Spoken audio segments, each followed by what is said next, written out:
வணக்கம் மக்களே! ஒரு வழியா இன்னைக்கு நம்ம மார்க்கெட் ஒரு பாசிட்டிவ் பெர்ஃபார்மன்ஸ குடுத்து க்ளோஸ் ஆயிருக்கு. நிஃப்டி 50 230 பாயிண்ட்ஸ், பேங்க் நிஃப்டி ஒரு 930 பாயிண்ட்ஸ் வரைக்கான ஏற்றத்த குடுத்திருக்கு. நிஃப்டி, பேங்க் நிஃப்டின்னு இல்லாம வைடா இன்னைக்கு நம்ம மார்க்கெட்டே ஒரு நல்ல பெட்டரான பெர்ஃபார்மன்ஸ வந்து போஸ்ட் பண்ணியிருக்கு. என்னதான் பெட்டரான ஒரு பெர்ஃபார்மன்ஸ் நடந்திருந்தாலும் கூட, எஃப்ஐஐஸ் இன்னைக்கு டேல நெட்டா வித்து தான் வச்சிருக்காங்க. அப்படி இருந்தும் கூட இன்னைக்கு நம்ம மார்க்கெட் ஒரு ஏற்றத்த குடுத்திருக்கு. கிட்டத்தட்ட 4,700 கோடி அளவுக்கான விற்பனை இன்னைக்கு டேல எஃப்ஐஐஸ் பண்ணியிருக்காங்க. ஆனா அதே சமயத்துல டிஐஎஸ் ஒரு 6,300 கோடிக்கு நம்ம மார்க்கெட்ல நெட்டா வந்து வாங்கியிருக்காங்க. பட் இதெல்லாம் வந்து ஒரு காரணமா நம்ம எடுத்துக்க முடியாது.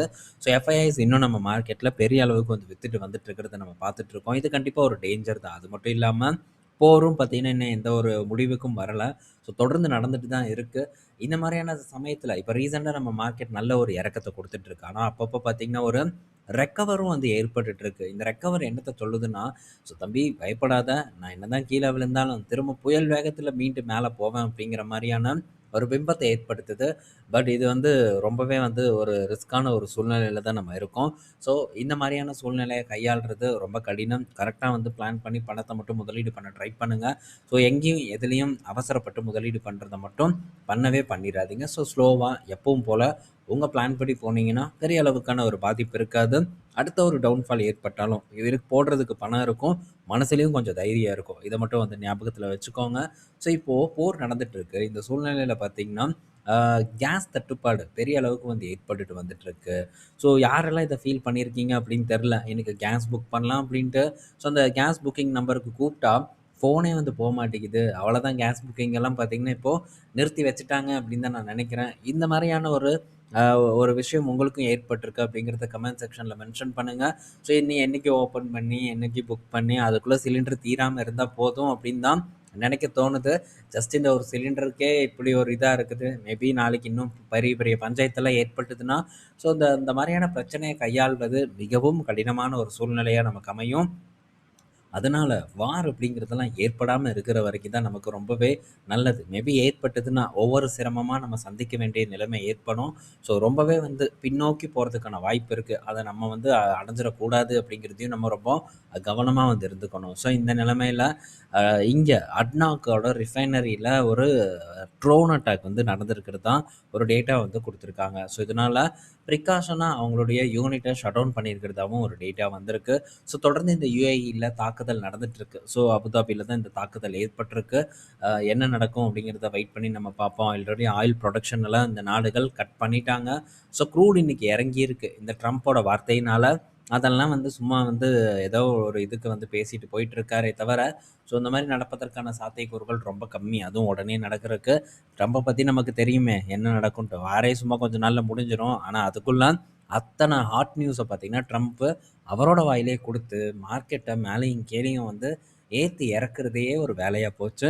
ஆனா, சீக்கிரம் இதெல்லாம் வந்து முடியணும். ஸோ வெயிட் பண்ணி நம்ம பார்ப்போம். இப்போதைக்கு போர் உக்கிரமா தான் வந்து போயிட்டுருக்கு. இத முடிச்ச கையோட கியூபாக்கு வேற நான் போறேன் அப்படிங்கிற மாரி ஒரு செய்தி பரவிட்டுருக்கு. ஸோ இப்போதைக்கு முடியுமா என்னன்னு தெரியல. இது இன்னும் எங்கெங்க கொண்டு போய் நிறுத்த போகுது அப்படின்னு தெரியல. ஸோ வெயிட் பண்ணி நம்ம பார்ப்போம். அடுத்தது பார்த்தீங்கன்னா ஸோ, இப்ப இந்த மாரியான இத்தன பஞ்சாயத்து ஓடிட்டுருக்கு. ஃபார்மா பங்குகள் பார்த்தீங்கன்னா, அப்படியே சைலன்ட்டா அப்பப்போ ஒரு பாசிட்டிவ் பெர்ஃபார்மன்ஸ போஸ்ட் பண்ணிட்டுருக்கு. ஸோ, இந்த GLP-1 ட்ரக் இந்த வெயிட் லாஸ் ட்ரக்க பெரிய அளவுக்கு பார்த்தீங்கன்னா, கொண்டாடிட்டு வந்துட்டுருக்காங்க. அதுவும் குறிப்பா இந்தியால. பட் இந்தியால கல்லா கட்டுறதுங்கிறது ரொம்ப கஷ்டம் அப்படின்னு தான் நான் எக்ஸ்பெக்ட் பண்றேன். ஸோ, எந்த கம்பெனி வின் பண்ணுவாங்க அப்படின்னு நமக்கு தெரியல. ஸோ, எந்த கம்பெனி பெரிய அளவுக்கு மார்க்கெட்டிங் பண்றாங்களோ, அவங்க வின் பண்றதுக்கான வாய்ப்பு அதிகமா இருக்கு. ஏன்னா, ஹெவி காம்படிஷன் இருக்குங்க. கசகசன்னு பார்த்தீங்கன்னா, நம்ம மார்க்கெட்ல ஜெனரிக் வந்து எல்லா நிறுவனங்களும் வந்து வெளியிட போறாங்க. இதனால காம்படிஷன் அதிகமா இருக்க போகுது. ஸோ இந்த காம்படிஷன எந்த கம்பெனி வின் பண்ணுவாங்கங்கிறத பார்க்கவே ரொம்ப ஆர்வமா வந்து இருக்கு. ஸோ வெயிட் பண்ணி நம்ம பார்ப்போம். ஆனா ஹெவி காம்படிஷன் இருக்கும். ஸோ சிங்கிள் கம்பெனி பெரிய அளவுக்கு பணம் பண்ணாது அப்படின்னு தான் நான் எதிர்பார்க்குறேன். இது ஓவர் ஹைப். இந்தியால இந்த GLP-1 ட்ரக்கோட ரெவென்யூ அப்படிங்கிறது ஓவர் ஹைப் அப்படிங்கிறத நான் கண்டிப்பா இந்த இடத்துல இப்ப நான் சொல்லிக்கிறேன். அடுத்தது ஸோ மற்ற ஐடி நிறுவன பங்குகள் எல்லாம் இன்னைக்கு டேல கொஞ்சம் சொதப்பிட்டு இருக்கும்போது, ஆப்பியஸ் மைண்ட் பார்த்தீங்கன்னா, இன்னைக்கு டேல வேற லெவல்ல ஒரு பெர்ஃபார்மன்ஸ குடுத்திருந்தது. கிட்டத்தட்ட 17, 20% வரைக்கான ஒரு ஏற்றத்த வந்து டெலிவர் பண்ணியிருந்தது. என்ன ரீசன்னு பார்த்தா, ஸோ அவங்களுடைய FY 27ஓட குரோத் எக்ஸ்பெக்டேஷன் என்னவா இருக்குன்னா, 10%லேருந்து 12%க்கு வந்து உயர்த்தியிருக்காங்க. இதே FY 28க்கு என்ன எக்ஸ்பெக்ட் பண்றாங்கன்னா, 15% வந்து ரெவென்யூ இருக்கும் அப்படிங்கிற மாரி ஒரு கணிப்ப வந்து குடுத்துருக்காங்க. ஒரு கைடன்ஸ குடுத்துருக்காங்க. இது எல்லாத்துக்கும் என்ன ரீசன்னா, ஏஐ தான் ஒரு ரீசன் அப்படின்ட்டு வந்து சொல்றாங்க. ஸோ ஏஐனால எங்களுடைய வருவாய் நல்ல வளர்ச்சி அடையும் அப்படின்ட்டு ஹேப்பியஸ்ட் மைண்ட் சொன்ன ஒரு காரணத்தினால இன்னைக்கு டேல ஹேப்பியஸ்ட் மைண்ட் பார்த்தீங்கன்னா, ஒரு நல்ல ஏற்றத்த குடுத்து க்ளோஸ் ஆயிருக்கு. ஏற்றம் தொடருமாங்கிறத நம்ம வெயிட் பண்ணி வந்து பார்ப்போம். ஆனா, நல்ல ஒரு லோலருந்து இந்த பங்கு பார்த்தீங்கன்னா, இப்போ கொஞ்சம் ரெக்கவர் ஆயிருக்கு. கிட்டத்தட்ட 1400க்கு மேல 1500 கிட்ட இருந்தது இன்னைக்கு டேல ஒரு ₹400ல இருக்கு. ஸோ எவ்வளோ கரெக்ட்டா இருக்குன்னு பாருங்க. ஸோ வேல்யூவேஷன் பெரிய அளவுக்கு வந்து குறைஞ்சிருக்கு. ஆனா, இப்ப இந்த சொல்றத கதையெல்லாம் நம்ப முடியுமா அப்படின்ட்டு தெரியல. ஸோ இதுக்கு முன்னாடி என்ன ரெவென்யூ குரோத் பண்ணியிருக்காங்க அப்படின்னு பார்க்கும்போது தெரியும். ஒன்னத்தையும் வந்து பண்ணல. ஸோ இங்க இருக்கு. ஒவ்வொரு காலாண்டோட பெர்ஃபார்மன்ஸும் இந்த இடத்துல இருக்கு. ஸோ இந்த இடத்துல ஏதாச்சும் ரெவென்யூ குரோத் அண்ட் இந்த ப்ராஃபிட் குரோத் எல்லாம் பெரிய அளவுக்கு இருக்கான்னு பார்த்தா, அந்த அளவுக்கெல்லாம் ஒண்ணும் வந்து இல்ல.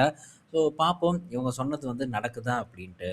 நெக்ஸ்ட் பார்த்தீங்கன்னா, ராம்கோ சிஸ்டம். ஸோ இவங்க பார்த்தீங்கன்னா, டாடா குரூப் பங்கு கிட்ட அதாவது டாடா குரூப் நிறுவனத்துக்கிட்ட இருந்து ஒரு ஒரு கான்ட்ராக்ட்ட வந்து வின் பண்ணியிருக்காங்க. அதனால இந்த பங்கும் இன்னைக்கு டேல ஒரு பெட்டர் பெர்ஃபார்மன்ஸ போஸ்ட் பண்ணியிருக்கு. ஸோ இது ராம்கோ சிஸ்டத்துக்கு பாசிட்டிவ் நியூஸா இருக்கு. ஸோ அடுத்தது பார்த்தீங்கன்னா, மகீந்திராவோட பேட்மேன் எடிஷன். ஸோ ஒரு 7 நிமிஷத்துல 999 யூனிட் பார்த்தீங்கன்னா, புக் ஆயிருக்கிறதா ஒரு தகவல் வந்திருக்கு.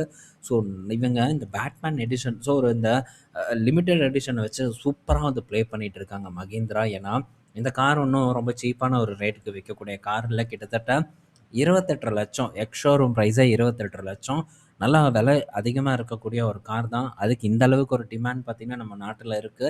ஸோ ரொம்ப கரெக்ட்டா வந்து ஈவில மகேந்திரா நிறுவனமும் ப்ளே பண்ணிட்டு இருக்காங்க. ஸோ விலை கம்மியான வண்டிய காட்டிலும் விலை அதிகமான வண்டிய வித்து அத சக்சஸ்ஃபுல்லாவும் நிலைநிறுத்திட்டாங்க அப்படின்னே தான் நம்ம சொல்லணும். ஸோ பார்ப்போம். எத்தன நாட்களுக்கு இன்னும் புதுசா அடுத்தது BE7 நெனைக்கிறேன். BE7 அடுத்தது வரப்போது. அதோட எதிர்பார்ப்பும் வேற லெவல்ல இப்ப இருந்தே ஸ்டார்ட் ஆயிருச்சு. ஸோ ஓவராலா மகேந்திரா ஒரு நல்ல பெர்ஃபார்மன்ஸ குடுத்துட்டுருக்கு. மகேந்திராவ ஒரு நண்பர் நோட் பண்ணுங்கன்னாங்க. ஸோ மகேந்திராவ நோட் பண்ணிட்டு தான் இருக்கேன். ஸோ இன்னைக்கு டேல மகேந்திரா ஒரு ஏற்றத்த குடுத்துருக்கு. பட் இருந்தாலும் ஸோ கொஞ்சம் வந்து நம்ம வெயிட் பண்ணுவோம். அகைன் நமக்கு ஏதாச்சும் ஒரு அட்ராக்டிவான மதிப்பீடு கிடைச்சதுன்னா, இந்த பங்க வந்து ஃபோக்கஸ் பண்றத பத்தி திங்க் பண்ணுவோம். பட் இதெல்லாம் வந்து நமக்கு ஒரு டைம்ல ஒரு ரொம்ப பெட்டரான ஒரு இடத்துல வந்து கிடைச்சது. அப்ப பார்த்தீங்கன்னா, நானும் இந்த பங்க மிஸ் பண்ணிட்டேன். நான் ஒரு லெவல் எக்ஸ்பெக்ட் பண்ணேன். அந்த லெவல் வரலங்கிற நான் ஒரு காரணத்தினால மிஸ் பண்ணியாச்சு அந்த பங்க. இதெல்லாம் வந்து தவறு தான். இந்த தவற டெஃபினட்டா வந்து ஷேர் பண்ணியே ஆகணும். அதே சமயத்தில இவ்ளோ வேகமான ஒரு குரோத் அண்ட் எல்லா செக்மெண்ட்லயுமே ஒரு நல்ல குரோத்த குடுப்பாங்க அப்படிங்கிற எதிர்பார்ப்பு இல்ல. ஏன்னா, ஸோ கார்ஸ் பேசஞ்சர் வெஹிக்கிள் செக்மெண்ட்ல பெர்ஃபார்மன்ஸ் நல்லா இருக்கும்னு எதிர்பார்த்தேன். ஆனா, அதே சமயத்தில டிராக்டர்ல நல்ல பெர்ஃபார்மன்ஸ், அதே மாரி கமர்ஷியல் வெஹிக்கிள்ல பார்க்கும்போது நல்ல பெர்ஃபார்மன்ஸ குடுத்துட்டு இருக்காங்க. எக்ஸ்போர்ட் பார்க்கும்போதும் பெட்டரா வந்து ஹேண்டில் பண்ணிட்டுருக்காங்க. ஓவராலா அனைத்து செக்மெண்ட்லயும் நல்ல ஒரு பெர்ஃபார்மன்ஸ கொடுக்கக்கூடிய ஒரு நிறுவனமா இந்த மகீந்திரா இருக்கு. பட் ஒரு டைம்ல நானும் இத அ ஒரு ஒரு தவறான ஒரு டிசிஷன் இந்த பங்குல நான் எடுத்துட்டேன் அப்படிங்கிறத கண்டிப்பா ஒத்துக்கிட்டு தான் ஆகணும். ஸோ பார்ப்போம். திரும்பவும் ஏதாச்சும் ஒரு இடத்துல ஒரு மதிப்பு, ஒரு நல்ல வேல்யூவேஷன்ல இந்த பங்கு நமக்கு ஆப்பர்ச்சுனிட்டிய ஏற்படுத்துதான்ட்டு. ஸோ இந்த வீடியோல நம்ம பல இன்ஃபர்மேஷன் பார்த்துருப்போம். பயனுள்ளதா இருக்கும்னு நான் நினைக்கிறேன். நாளைக்கு நம்ம இன்னொரு வீடியோல மீட் பண்ணுவோம். பாய் மக்களே!